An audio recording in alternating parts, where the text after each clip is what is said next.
या 5 बाजार समित्यांमध्ये कांद्याला मिळतोय 2500 रुपयांच्या वरती बाजारभाव।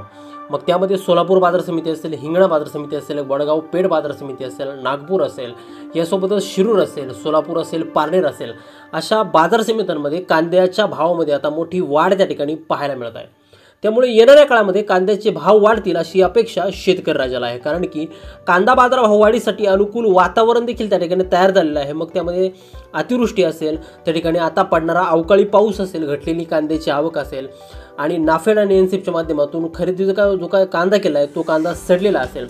आणि यामध्ये सर्वात महत्त्वाचा जो काय फॅक्टर मानला जातोय तो म्हणजे शेतकऱ्यांकडील जो काय उन्हाळा कांदा आहे तो उन्हाळा कांदा आता त्या ठिकाणी संपत आलेला आहे। तर हा जो काय साठा आहे तो 10 ते 15% त्या ठिकाणी आता राहिलेला आहे आणि नेमकं याच पार्श्वभूमीवरती नोव्हेंबर महिन्यामध्ये कांद्याला काय बाजारभाव असू शकतात या संदर्भात व्हिडिओमध्ये आपण त्या ठिकाणी पाहणार आहोत। त्यामुळे व्हिडिओ अगदी शेवटपर्यंत काळजीपूर्वक पहा आणि चॅनलवरती जर तुम्ही नवीन असाल चॅनल सबस्क्राइब देखील करा। शेतकरी बंधूंनो, सध्या जर आपण बाजारभावाची स्थिती जर का पाहिली तर बाजारभाव हे त्या ठिकाणी दिवाळीनंतर हे थोडे वाढलेले आहेत। मग यामध्ये जो काय सर्वाधिक बाजारभाव मिळतोय तो मिळतोय त्या ठिकाणी सोलापूर बाजार समितीमध्ये। त्या ठिकाणी जवळपास कालचा जो बाजारभाव होता तर सोलापूर बाजार समितीमध्ये पांढऱ्या कांद्याला 3500 रुपयांचा सर्वाधिक भाव त्या ठिकाणी मिळाला। या खालोखाल जर का आपण पाहिलं तर उन्हाळ कांद्याला कोल्हापूर बाजार समिती असेल, शिरूर असेल, सोलापूर, पारनेर,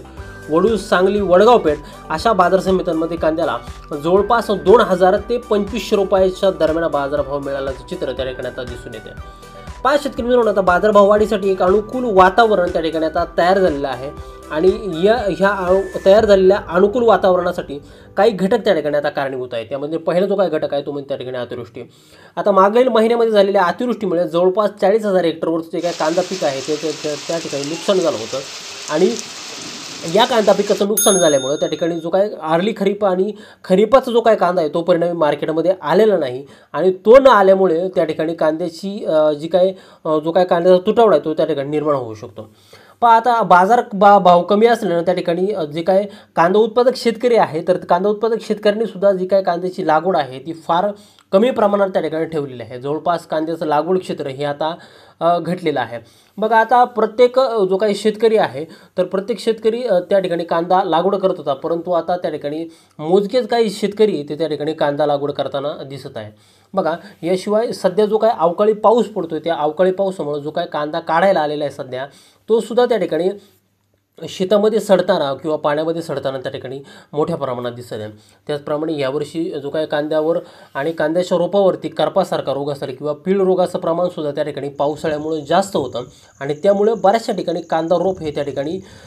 आलेलं नाही किंवा कांदा रोपाचं मोठ्या प्रमाणामध्ये त्या ठिकाणी नुकसान झालं। काही ठिकाणी कांद्याचे जे काय प्लॉट आहे ते प्लॉट हार्वेस्टिंगला आहे तर ते प्लॉटमध्ये सुद्धा त्या ठिकाणी धुका असेल किंवा दव असेल याच्या माध्यमातून कांद्यावरती करपासारखा त्या ठिकाणी रोग गेलेला आहे आणि यामुळे देखील जी काय कांद्याची साईज आहे ती कांद्याची साईज त्या ठिकाणी झालेली नाही आणि म्हणूनच येणाऱ्या काळामध्ये जो काही कांदा असेल तो कांदा एकदम त्या ठिकाणी